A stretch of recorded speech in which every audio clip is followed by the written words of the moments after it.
Welcome to Raw in 5 minutes with everybody's favourite analyst, Jack Dillinger. And this is Monday Night Raw, and it started off with everybody's favourite wet dog, Roman Reigns. And he explained Hell in a Cell didn't go exactly according to plan, but that's all good because he's still got his red belt, and challenged Brock to face him like a man in the middle of the ring right there and then. Seriously though, was anybody expecting Brock's music to hit and him to actually show up? He's probably at home eating some steak and reading the Bloody Countryman, but we got Braun instead, and Braun went on to claim Roman's only champion because of said baby Brock, and Braun is sick and tired of Brock costing him his opportunities and stated he wanted Lesnar first, and then he's coming back for the wet one, Roman Reigns. But good old Bold Baron comes to calm things down and makes an announcement that sends the internet into absolute meltdown. Yes, it will be in fact a triple threat, but not at Super Showdown, not even at Survivor Series. It will take place at Crown Jewel in Saudi Arabia. If you somehow didn't know that before you listen to this, I'll let you have a moment to reflect. Okay, anyway, Braun then says what's on everybody's mind and proclaims that sucks, then goes full Oprah mode, and Baron sucks, Roman sucks, and every one of the fans suck because Braun suddenly remembered he's actually a heel. Then Paul E dangerously joins in the fun to educate us all and to tell us why Mr. Lesnar came back in the first place. It was a simple thing called Brockonomics, and Brock came back to raise his stake in the UFC, and going on to explain the more you're worth in WWE, the more you're worth in UFC, and vice versa, and nothing makes you more valuable to UFC than holding the WWE Universal Championship. Heyman went on to accept the match on Lesnar's behalf and stated that Lesnar was in fact the crown jewel in WWE. Heyman then drops the mic and Strowman lays chase. Back in the ring though, Baron cut Roman off before he could speak and touched upon how Roman was not feeling too good, and he's actually seen Roman's health report for that night and knows he's been cleared to wrestle, then books a match that was more lackluster than himself and Finn Balor for the 76th time. Roman would in fact defend his title that night against Baron Corbin, of course. Yay! We finally got some in-ring action next as WWE gave us the match we'd been hoping to see because the company actually did a great job in building it, but we got it on free TV in a throwaway match. Well, it was an actually decent match with both superstars coming away from Hell in a Cell largely unscathed for the most part. They put on a solid match with a great finish that saw Ambrose just break the count out by diving back in the ring at 9, but Big Mac was waiting and took his head clean off with a Claymore kick and got the 3. Our Scottish hero was then joined backstage by his busy mate Ziggler, and after congratulating Big Mac, Ziggler was then cut off by Baron, and Corbin then persuaded Ziggler to invoke his rematch clause for the IC title that he lost to Seth over a month ago. Ziggler was reluctant of course because of the huge bump he took the night before at Hell in a Cell, but Baron then informed Dolph that Seth wasn't actually likely to show up, and in that result Seth would forfeit the match and the title.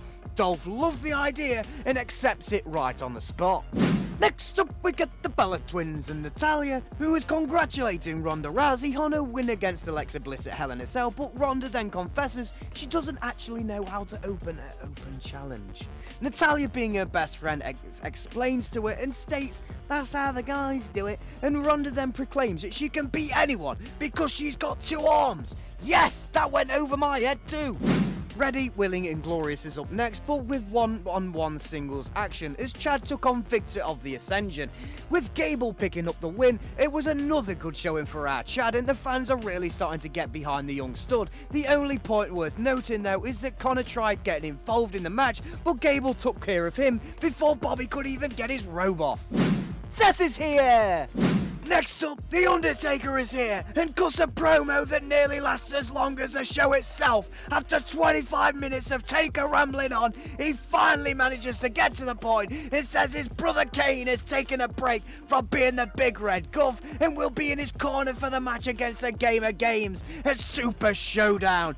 Yay! The combined age of the stars of this match has just risen to 206 years, and that's how long Taker's promo actually felt.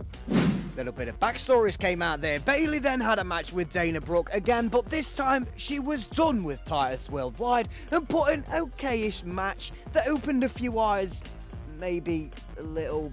Bayley soon got her wits about her though and took Dana down with her Bayley to belly. In other news, goddamn Sasha Banks. Drake's back next with his big brothers, and they took on 2 more jobbers this week. They do look good, but for how long against nobodies? Dolph's back next, and he's asking, why is Seth here? You said no. Baron then calms him down by telling him Seth actually took more damage. You've got this, Dolph. Seth then walks in because he didn't give a shit and says Dolph can back out if he likes at any point. Dolph has too much pride for that though, guys. The match is on. And the match is next, and even at 70%, Dolph Ziggler and Seth Rollins can still put on match of the night.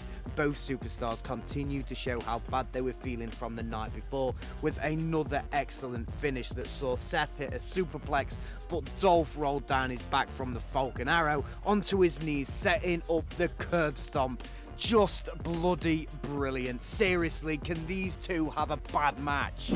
Ronda's next, and she's all giggly thinking the crowd will cut her off because they're chanting her name, but awkwardly it never really materialised and Ronda just looked a bit silly. Then she got some cheap pops by mentioning legends and former champions, all guys I may add, and went on to thank Alexa Bliss for putting up a decent fight the night before, and it was all very, very putrid. But she soon switched to a badass mode and opened the open challenge. Natalia's music then hit, but she didn't appear. Where is she? Oh, those crafty heels in the Riot Squad then came dragging Natalia's carcass out to the ramp, and Ruby Riot cut a promo that ended with, we don't dislike you, Ronda, we just don't like you either. Okay. Rubes accepts the challenge, but the rest of the Riot Squad soon joined in after Ruby was getting beaten down. They struggled to cope with Ronda, but Ruby took her down with a massive spear. What's with all these spears nowadays? I'm just saying, the only one allowed is the Interceptor. I'm just saying. But anyway, the Bellas then came down to help raunchy Ronda Rousey and fight off those bloody Riot Squad, because we've got to build to this Magic Super Showdown somehow. Bold Baron's then back, but Braun wants a word with him now and says he doesn't mind Baron setting the match up for himself because he can kill him. BG. Yes, ladies and gentlemen, we've reached the high spot and our guy Elias is back and he's playing out his skin, and he gets the crowd on his side because of his great play and those usual bends and hammer-ons here. We get a rock and roll chord progression and a blues lick to finish the job. Hats off Elias, old chap. He then goes to say that he's sick of people interrupting him and lays into the Dallas Cowboys. Yes, they're kind of awful even though they did beat the Giants. Lio Rush is on Raw Live. He interrupts Elias and then claims the man of the hour is now manager of the hours, and boy ain't he. Leo then accuses Elias of singing the same old diss track. Elias then cuts him off and asks, whose child is this? Bloody brilliant. Bobby then makes his way down to face Elias, but no one cares about the match because the 20-year-old piece of gold is on commentary. KO then comes to shut Lio Rush up, and Rush jumps over him on the announcer's table, dodges the chair Owens throws at him, and runs off down the ramp where Elias is waiting, but he does a proper NFL dive over Elias and hops onto the apron and backflips over them. Holy shit, this is how you get someone over. Give me more Lashley and Lio Rush. Who the fuck would have thought that a month ago? In all my excitement, I actually completely forgot about Mickie James, Alicia Fox versus Ember Moon and her mystery opponent. Who is that, you ask? It was Nia! Hello, Duck. Shh, don't mention Ronda. But it's nice to have Nia back, and she doesn't look like she's lost a step, with her and Ember picking up a pretty easy win. It's main event time, and Jesus, I'm sorry, Ben, this has gone well over 5 minutes, but it's Baron versus Reigns for the title. Do I really have to explain this? Right, Baron used some decent tactics, rolling out the ring every time Roman was lining up a big move, but Roman met him with a Superman punch to the outside, and as Roman charged around the ring again for a second time, he was met with a steel chair, and the referee rightly ended the match in its disqualification.